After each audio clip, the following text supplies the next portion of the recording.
action. It's happening.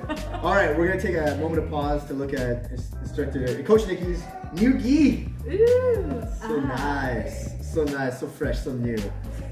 Doesn't smell anymore. Okay, hopefully you watched the last videos, because if you didn't, you're a terrible person. So you gotta go ahead and watch those videos because it's all gonna make sense later. Okay. Today we have a real treat for you today. Clock chokes. What time is it? Mr. Wolf. Clock choke time. It's wrong. It's wrong. Clock choke time. Okay. A lot of people don't like using them because, and I'll get into that, why people don't like using them. But you should be using them. I'm going to show you how to get them. Okay. Just like everything, you need to work for it. Okay. And stay tuned. Keep going. Action. Action. Okay. So clock choke time. I'm going to show you two different variations, and then I'm going to talk about what you should be doing and the real reasons why a lot of people don't really go for them. And I'll show you why. Okay. Let's start with that. Why this isn't working. Actually, no, let's start with the actual clock choke, and then we'll show why it's not working. So, typical clock chokes are done when your opponent, Instructor Nikki, Coach Nikki, is in a turtle position. This is turtle, if you're not quick with the lingity, okay? Turtle position. So once you're in the turtle position, we're just gonna talk about that for a second. Okay, I wanna be on her hip, okay? A lot of people are doing like stuff like this, sitting on their back, and that's fine, but it's kind of weird. You kind of wanna have a nice kind of low position on her. If I'm too high up, she could just basically go at the back door, okay? So being heavy on the hip is going to be your key thing. Now, let's go with the standard variation of what a clock choke is. So I'm going to show you the traditional way of doing it, and then I'm going to show you like Professor Kyle's way of doing it, which isn't like his way of doing it, but it's just another way of doing it. We talked about strong versus weak side, okay? So that armpit and over. See, strong side, weak side.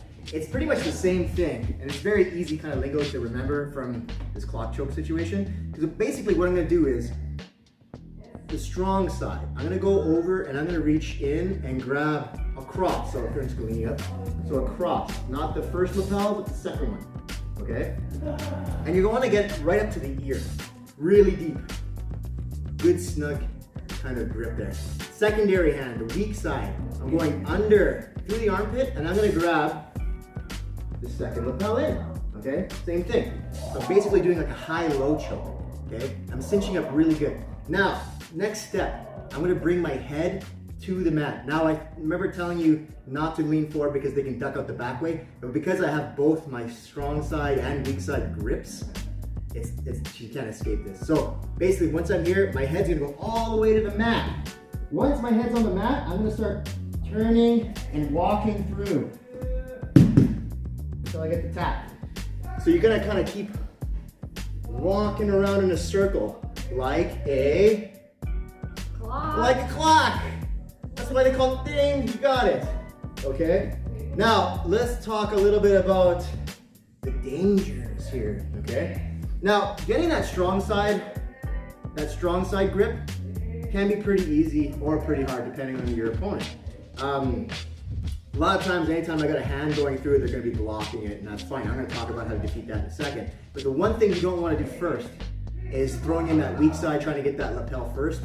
Because what happens here is she tucks that in, and then I'm going on for a ride. Oh, right out of camera. Okay? So, I really would suggest getting that strong side first. Boom. Keeping low on that hip. Because there's no real threat of being rolled here. The only thing she can do is kind of turn and roll onto her side. So when you do that, you just kind of follow them and then roll them into the side position, which is fine. Okay, this is still a good position to be in. Is it gonna do a choke anything from here? No, but there's other things you can do. There's arm bars, mounts, knee on belly, blah blah blah. You got it. Okay. So getting that strong side grip first is gonna be ideal. Okay. Now let's talk about her defending it. Okay. So she's gonna go to the head defending on this side, okay? Can't do it. Can't do it. Can't get my hand in there for whatever reason, okay? A lot of times what we can do is just pull them off to the side. And a lot of times they don't like that because they don't like to be put in side control.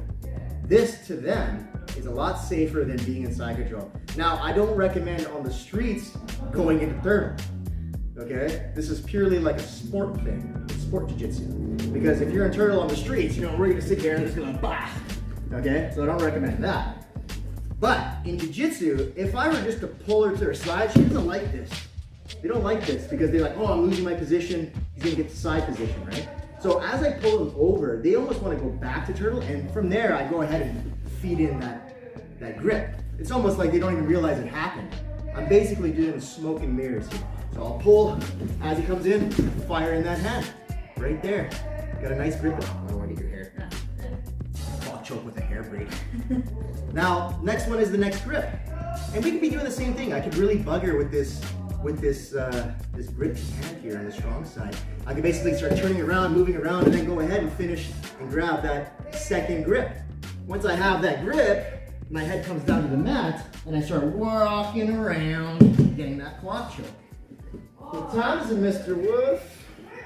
So, that's gonna be your first go-to, okay? Now, sometimes they get really tough, and you can't get anything in there. You're pulling them, there's nothing there, I can't get my hand in, they're doing all kinds of nonsense, okay? And I can't get in. Remember that drill we used to do, a spin, turtle spin? We go on our partner, and we gotta spin around on them, switch in, that kind of thing. This is kind of where it comes in handy, okay? You're gonna try to mix distraction with the spin. I'm gonna start pulling her, come around the outside, feet in the hand, and get that grip, okay? That's where that turtle spin can come in. You can add that to your menu, your repertoire, your ingredient list, you know what I mean? Put another tool in your tool belt. So let's start with that, work on that, and then we're gonna get into the clock choke.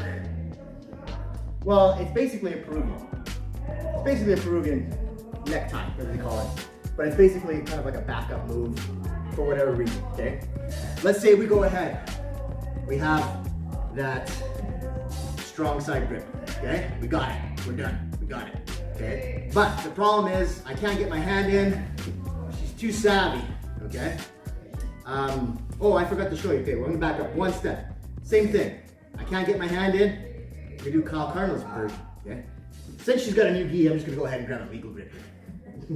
What we're gonna do is, I'm just gonna grab any material on the leg, okay? You can even do it with, sorry, I'm kind of choking already. You can even do it by pulling out a lapel and doing it that way. I'll show you what I mean. I'll just go ahead and grab that, okay? Yep. Grabbing a lapel.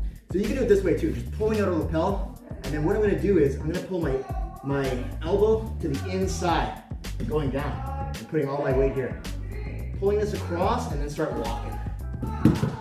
Choke. You can do the same thing with the material on the leg. Elbow in, start walking across. So, all I'm doing with that grip is grabbing that grip and I'm turning my palm almost up and bringing my elbow right to the mat and then continue to walk around. Now, okay, I had a brain fart there earlier, so you probably see some weird editing in there. I'll try to make it nice and you won't even notice. So confident. Probably, you'll probably notice, but it's okay. I had a brain fart there. Anyway, we're gonna talk about that Peruvian kind of style necktie, okay? So, we're going in with our strong grip, okay? Foot's gonna come right up, that outside foot on the, like, kind of like a knee on belly kind of thing, it's gonna come right up to here, okay? What I'm gonna do now, I'm gonna do this really slow at first, okay? I'm gonna posture up, standing up, my leg is gonna spin around the butt and meet up with my other foot on the other side, okay? So we're here, meeting around to the other side, and then I'm gonna sit on down, poof, okay? Now, second thing you gotta do here, grab material on the arm. Now I'm just gonna extend. You can cross your feet here if you want. I don't have to. I'm just gonna start extending. It's a really strong choke here. One more time. Original grip. Foot's gonna come up. I'm gonna posture up, and I'm gonna spin. So now I'm facing the other way. Okay, I'm gonna sit on down. Boom. Go ahead and grab material, anything you got, and extend. See that? Extend through. Okay. That's gonna be your backup. We got it. We got through it today. Good job for staying tuned all the way to the end. Don't forget to ask questions, leave comments, all that fun stuff, and then we can answer your questions. That's usually how this works.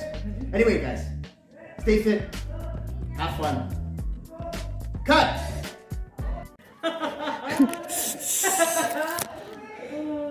Yeah. Don't pay attention to the man behind the curtain.